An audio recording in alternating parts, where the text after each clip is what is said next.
Hello dear friend, आप सभी को मेरा प्यार भरा नमस्कार। आप सभी का आपके अपने ऑनलाइन शिक्षण के यूट्यूब चैनल में स्वागत है। दोस्तों, आज की वीडियो में हम लोग 2017 का क्वेश्चन पेपर सॉल्व करेंगे।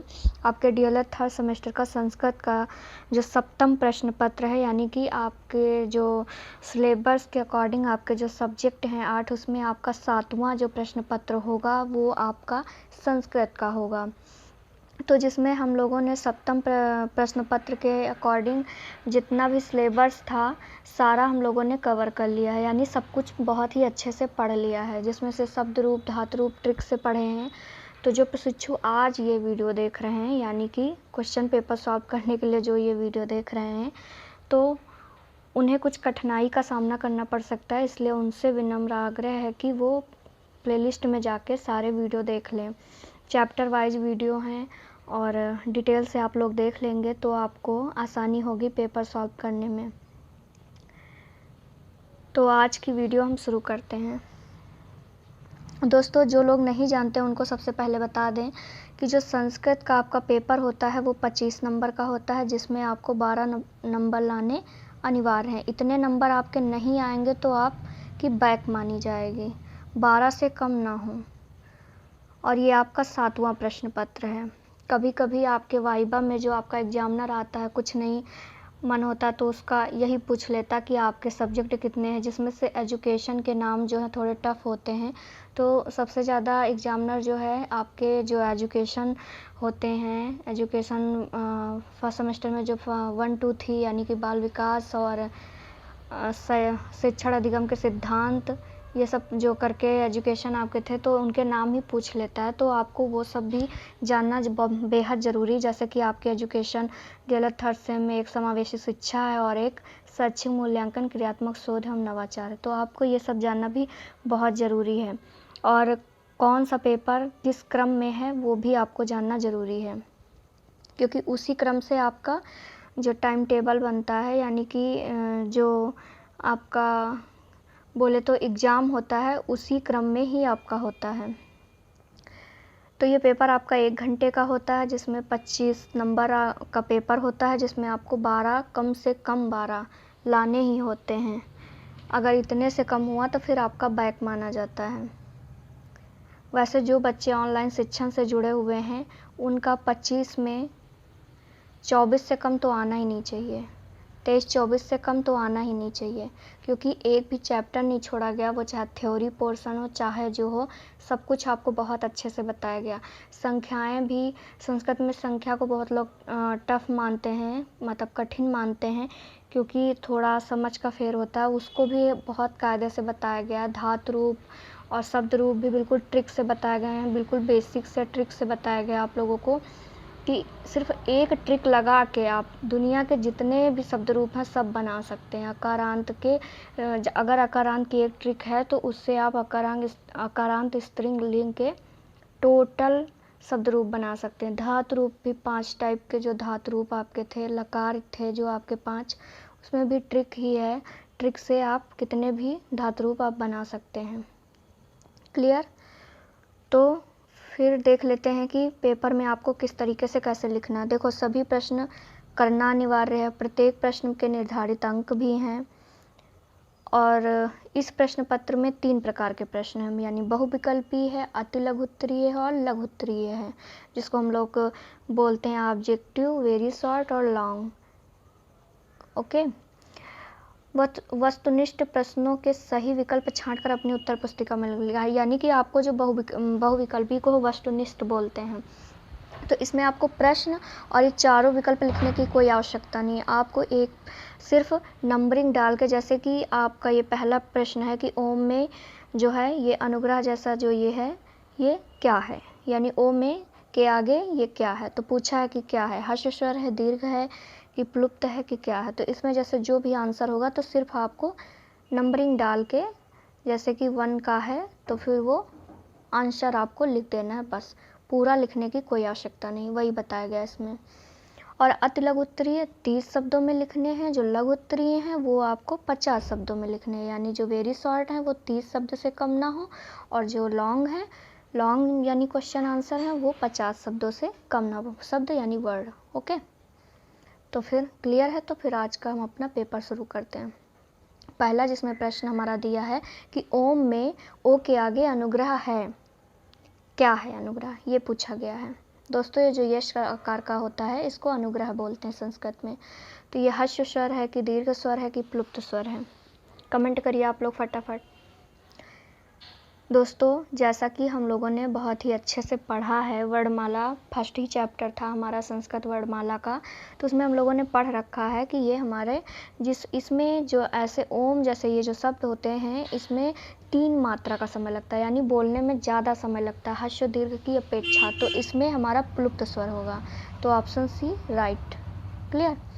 ई वर्ड का उच्चारण स्थान है, ई वर्ड का उच्चारण स्थान है क्या कंठ है कि तालु है कि मूर्धा है कि ओष्ठ है, क्या है? तो जो हमारा ई वर्ड का उच्चारण स्थान होगा वो होगा तालु। क्लियर। उसके बाद है कि पितृ राम पद में कौन सी संधि है, पितृ राम शब्द में कौन सी संधि है? तो इसका हमारा राइट आंसर क्या हो जाएगा? दोस्तों, ट्रिक देखिए, कहीं भी आपको बड़े या का मात्रा मिल जाए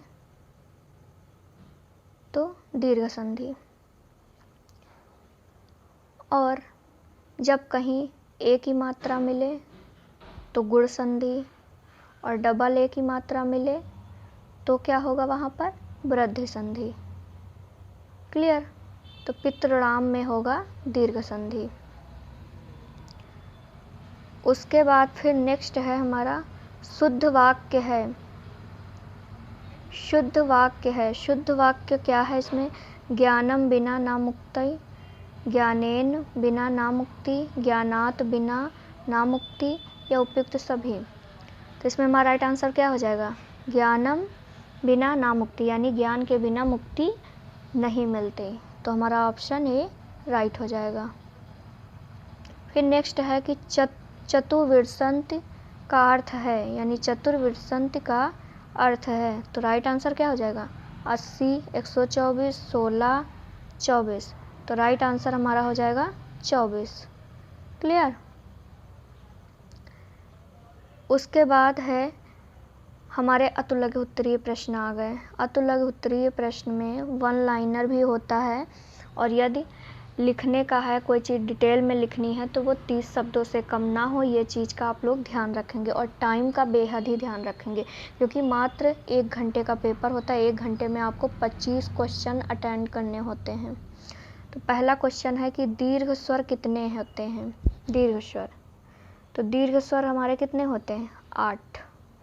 कौन कौन से होते हैं? बड़ा आ, बड़ी ई, ऊ, ए, ऐ, ओ, औ। ओके।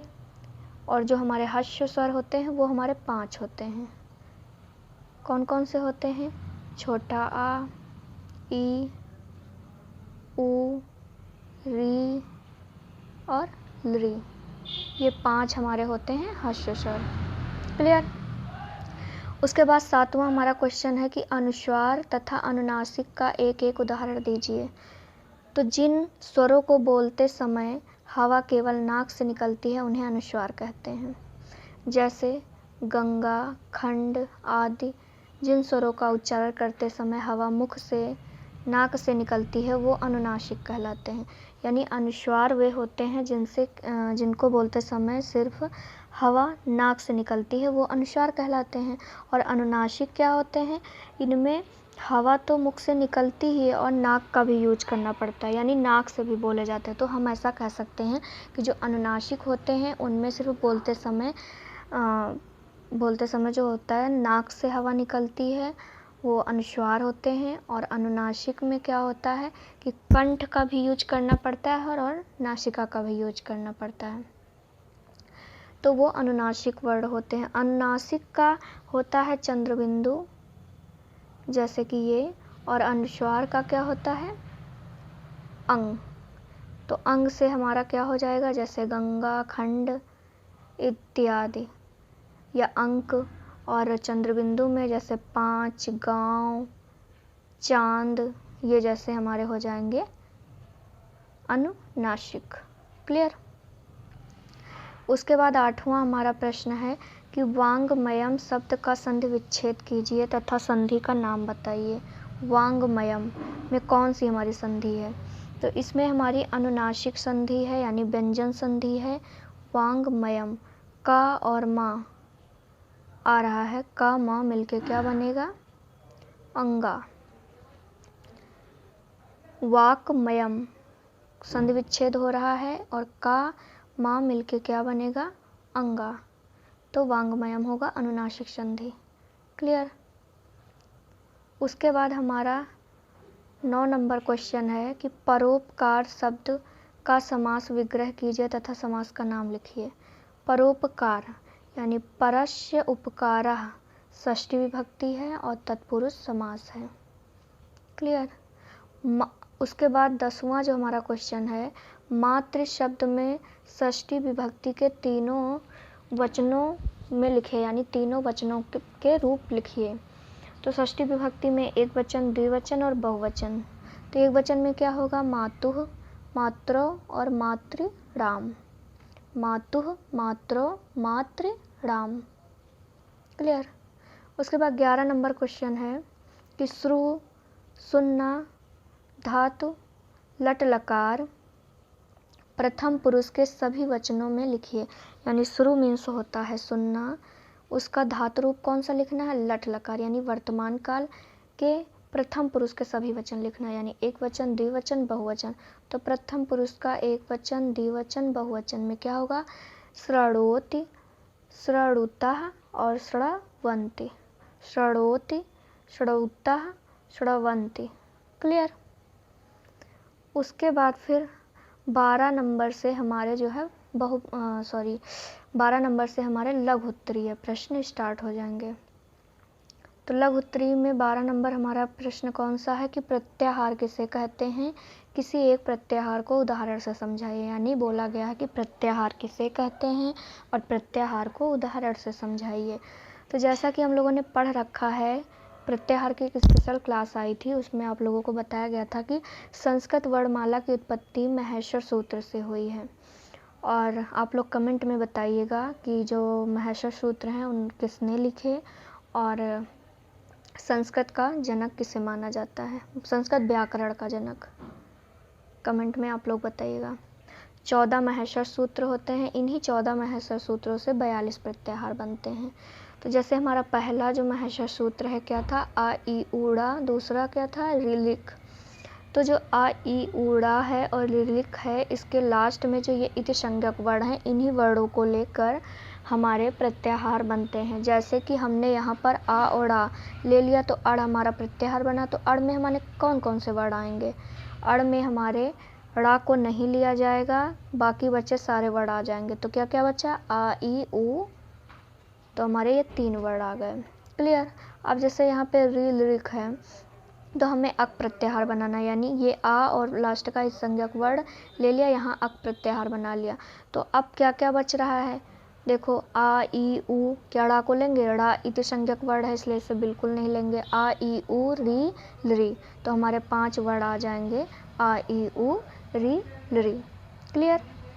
दोस्तों, अगर आपको महेश्वर सूत्र याद है तो प्रत्याहार इतना आपको याद करने की ज़रूरत नहीं है।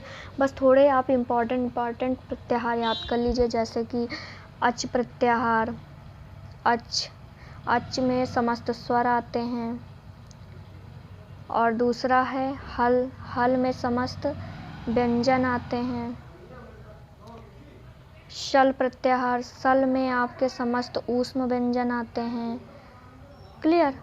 इस तरीके से आप याद करिए। और एक प्रत्याहार बहुत ही महत्वपूर्ण है, अल में आपकी समस्त स्वर व्यंजन पूरी वर्णमाला आती है। क्लियर। उसके बाद 13 नंबर क्वेश्चन है कि द्विगु समास किसे कहते हैं? उदाहरण से समझाइए। द्विगु समास दोस्तों, जैसा कि हम लोगों ने पढ़ रखा कि द्विगु समास 2 वर्णों से बनता है, यानी कि उनका टूट के उनका विच्छेद किया जाता है ना, यानी समास विग्रह किया जाता है। तो जो समास किसे कहते हैं? समास 2 शब्दों को जो आपस में मिलाया जाता है तो जो विकार उनमें उत्पन्न होता है वही हमारा समास कहलाता है। क्लियर। तो समास जो द्विगु समास है, द्विगु समास में प्रथम पद संख्यावाची होता है, यही इसकी पहचान है। क्लियर। तो जैसे इसमें कौन कौन सा हो जाएगा, त्रिलोचन, पंचवटी, पंच परमेश्वर और पंच समूह, इस तरीके के हमारे जिसमें भी पहला पद संख्यावाची हमें लगे वो हमारा क्या हो जाएगा, द्विगु समास हो जाएगा। क्लियर। उसके बाद 14 नंबर क्वेश्चन हमारा प्रत्यय से है कि तव्यत यानी तव्य तथा अनियर यानी अनीय प्रत्ययों का प्रयोग किस लकार में किया जाता है। यानी ओनली इसमें पूछा गया कि इन जो प्रत्यय हैं इन प्रत्ययों का प्रयोग किन उसमें किया जाता है। तो दोस्तों ये प्रत्यय जो हैं ये हमारे तद्धित प्रत्यय के उदाहरण हैं, सॉरी ये हमारे कृत प्रत्यय के भेद हैं, कृत प्रत्यय के भेद हैं। तो ये किस में यूज किए जाते हैं, तो ये हमारे विधिलिंग, विधिलिंग किस लिए होता है, विधिलिंग चाहिए कि योग में होता है, विधिलिंग लकार में यूज किए जाते हैं। फिर 15 नंबर क्वेश्चन है कि किन्हीं दो उपसर्गों से बने संस्कृत के दो दो शब्द लिखे। यानी कि कोई उपसर्ग दिया नहीं है, इसमें ओनली पूछा गया कि आप अपने मन से किसी भी उपसर्ग के दो दो शब्द आप बना के लिख दीजिए। तो ऐसे भी क्वेश्चन दोस्तों आपके एग्जाम में प्रत्यय, उपसर्ग और धातु रूप, शब्द रूप, संख्या से और अनुवाद के क्वेश्चन ज़रूर से ज़रूर आते हैं। और एक सूक्ति भी आती है, यानी कि जिसका हमें अर्थ लिखना होता है, श्लोक जिसको बोलते हैं। तो ये याद करना आपको बहुत ही ज़रूरी है। तो जैसे एक हमने ले लिया है यहाँ पर उपसर्ग अभी, अभी हमारा उपसर्ग है, तो अभी से कौन कौन से शब्द बनेंगे, अभिज्ञान, अभिमान, अभिसारी, अभिचिंतन, इस तरीके के शब्द। परि से परिरूपम, परिसंकल्पना और परिवेश और पर्यावरण में भी परि उपसर्ग है। क्लियर। उसके बाद 16 नंबर क्वेश्चन है कि संस्कृत शिक्षण में अधिगम सामग्री का महत्व बताइए।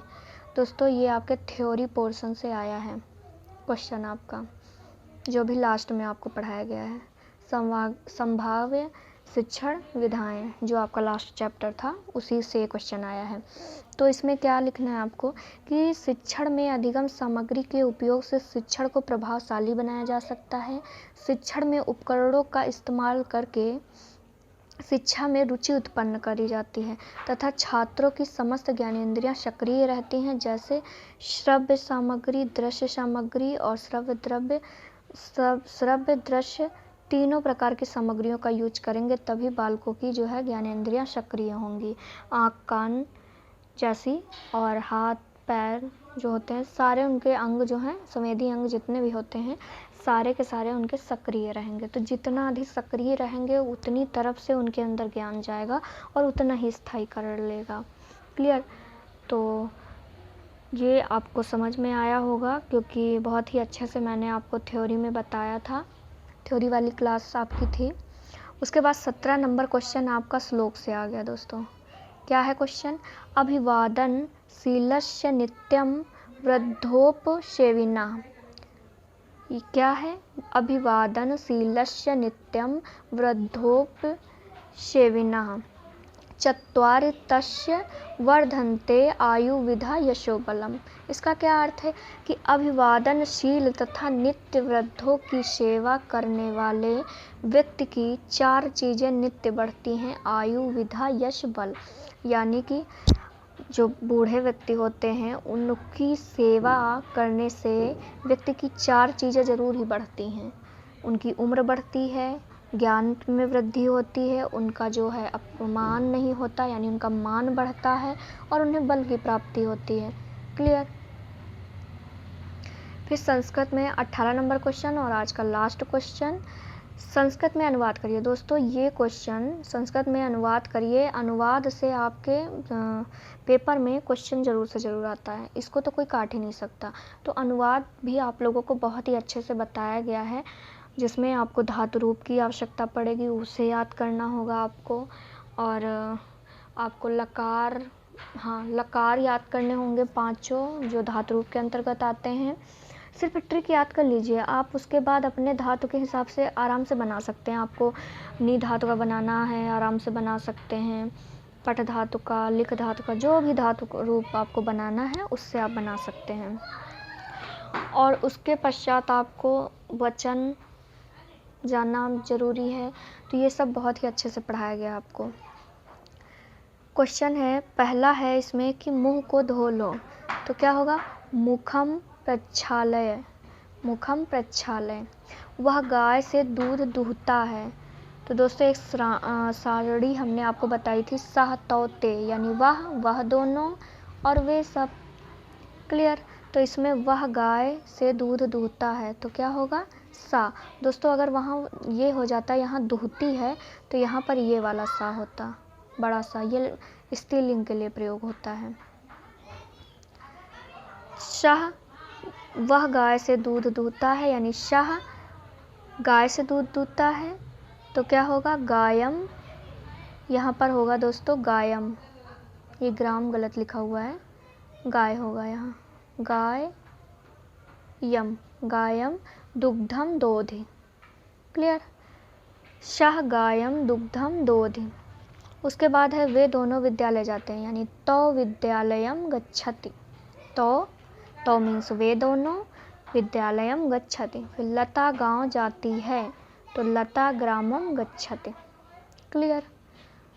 तो दोस्तों उम्मीद करती हूँ कि आपको ये वीडियो अच्छा लगा होगा, और ऐसे ही आपको सारे क्वेश्चन पेपर सॉल्व कराए जाएंगे डेली का डेली। उसके बाद आपकी पवन सीरीज का सॉल्यूशन, फिर राजन सीरीज का। इस तरीके से अब हम लोग सिर्फ क्वेश्चन ही क्वेश्चन सॉल्व करेंगे, और रिवीजन करेंगे तो भी डेली चैप्टर वाइज लेके क्वेश्चन से ही करेंगे। तो आप लोग ऑनलाइन शिक्षण से जुड़े रहिए और अपनी तैयारी को और बेहतर बनाइए, अच्छे से तैयारी करिए। सारे सब्जेक्ट आपको बहुत ही अच्छे से पढ़ाए जा रहे हैं। सभी के प्लेलिस्ट आपको मिल जाएंगे, चैनल पर आप जाएंगे, सभी के प्लेलिस्ट आपको मिल जाएंगे। चैप्टर वाइज आपको पढ़ाया गया है, और टेस्ट भी होते हैं सभी डेली, कुछ डेली होते हैं और वीकली भी होते हैं। तो आप लोग जुड़े रहिए और अपनी तैयारी को और अच्छे से बेहतर बनाइए। और हाँ दोस्तों, आप लोग वीडियो को शेयर ज़रूर करिए, आप लोग शेयर नहीं करते हैं। ज़्यादा से ज़्यादा शेयर करेंगे, हम लोग आप लोगों से ज़्यादा इम्प्रेस होंगे, उतना ही हम लोग और अच्छा से अच्छा कंटेंट आप लोगों के लिए लाने का प्रयास करेंगे। Thank you class.